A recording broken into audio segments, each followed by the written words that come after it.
Hello YouTube, this is Now67 and I'm bringing you a Transformers Hunt for the Decepticons review. This time I've got Voyager class, Battle Blades Optimus Prime. For some of you who might not know, and for those who do know, I won this from Piag, from his channel and his giveaway contest. He was just answer some questions and then random number generator, and I got lucky and I won. And he sent this over. I've had him for a couple days, but I'm not super good at movie transformations, and obviously there's no instructions for this, so I had to figure out how to do this all on my own.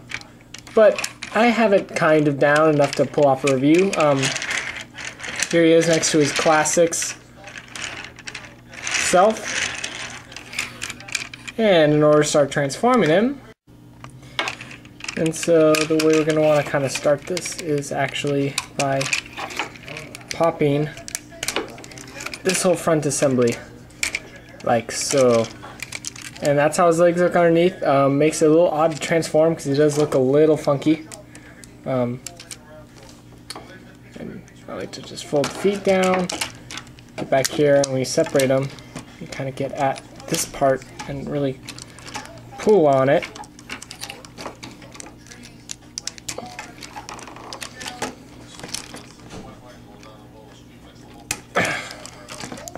Kind of have to get your fingernails in there. Pull on these, that heel extends. Sorry about some of these cuts, but I'm trying to cut this in under 10 minutes. It's a little hard with this guy, given the fact that he's a mover. And you just fold the legs up here. There you go. And you can turn that up if you want. I like to keep them still down. I'm not super worried about movie accuracy with some of these movie formers. And take this and you kind of bend it out and fold it back. Bend out and fold back.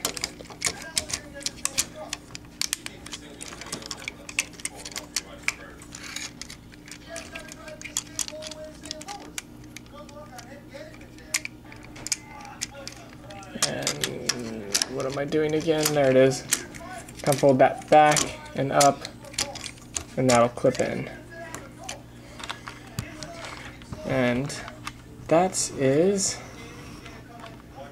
the end of the first part, and this is where it all gets a little funky because it's all these panels. These come off to form the guns. I generally just like to take them off and be done with them, because they do tend to just either fall off or get in the way. See, that folds back. When you fold it back, little panels right there that these can clip onto and gives them a nice little angled look here. And let's put these and just bring them down, and then you can bring the swords out, which I like to do because that frees up the rest of his arms, makes them a lot easier to move.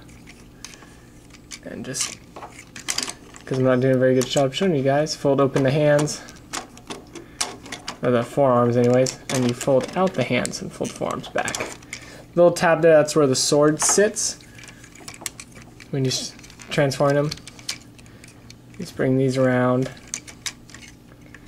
kind of angle this up, and this is where it all gets really kind of funky because you want to get Optimus Prime's head up, and I still haven't found really the true way that that works. I think sometimes it's easier just to come back here and kind of have to wiggle with this head. Haha, that's what she said. Kind of play with everything here, get this to pop out right. Need to unlatch that, and that's what allows part of his head to come up. Let's see. So what I ended up using, I used a key to poke under there and pop his head out, and there it is. And just to show you what it can do, there's the Matrix. It's not really super awesome gimmick that I'm super proud of. Whatever, it's part of the toy. Anyways, you want to bring this neck piece out, and this neck piece will actually kind of tab.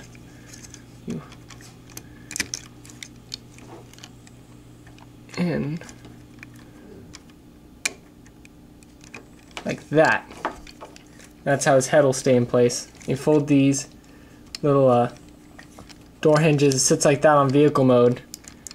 What you do is you pop that out and kind of cover it. It gives you a movie accurate. There's a little tab right there, and the trick is to get it to really pop in. And this is all praying to the Transformer god Primus to get this all to meet up right. And I've had about 50-50 shot each time of making it work. And for once, this guy is not working with me here. Ah. So you kind of want to position this down actually like this, and bring the arm up. It's really hard to show. There's a tab in the back of the shoulder and a tab in the shoulder, or just above this. And when you get it all lined up right, it makes snapping into place about 10 times easier. I just had to think 10 times, I don't know, math was not my strong point. Anyways, he's still fighting with me over all this. I want to do the same over here, bring it out, kind of bring this and the arm up, and join them, and push really, really hard. And there you're going to have Optimus Prime in robot mode. And he is a fairly imposing figure. I can't really get him into full frame with my camera here. Does have the blades. He is pretty movie accurate actually for a Voyager class figure. A lot more accurate than I would have thought. His wasters have a habit of unpegging. You gotta peg that in a lot. And so he's got his swords, and then if you also want, he does come with those canisters that I removed earlier. You can flip out and plug in, and then he's got little guns, which, you know, is an improvement over the leader class version, which only had swords, unless you wanted to get that Buster Prime from Japan. That's super expensive. And then his arms unplug and it ruins the entire thing. Anyways, that's been Voyager Optimus Prime. Sorry about all the cuts in this video. This toy did not want to work with me, and I've been doing this all night, and he's still not working with me 100%, that I can't get put together a very good shot. I would recommend, when he comes out, I would recommend picking him up. He's a great Voyager toy, and if you didn't get the leader class figure, this is pretty much like going in the leader class, but without I am Optimus Prime going off 10,000 times as you transform him. And this is now 6-7, and I'm signing out.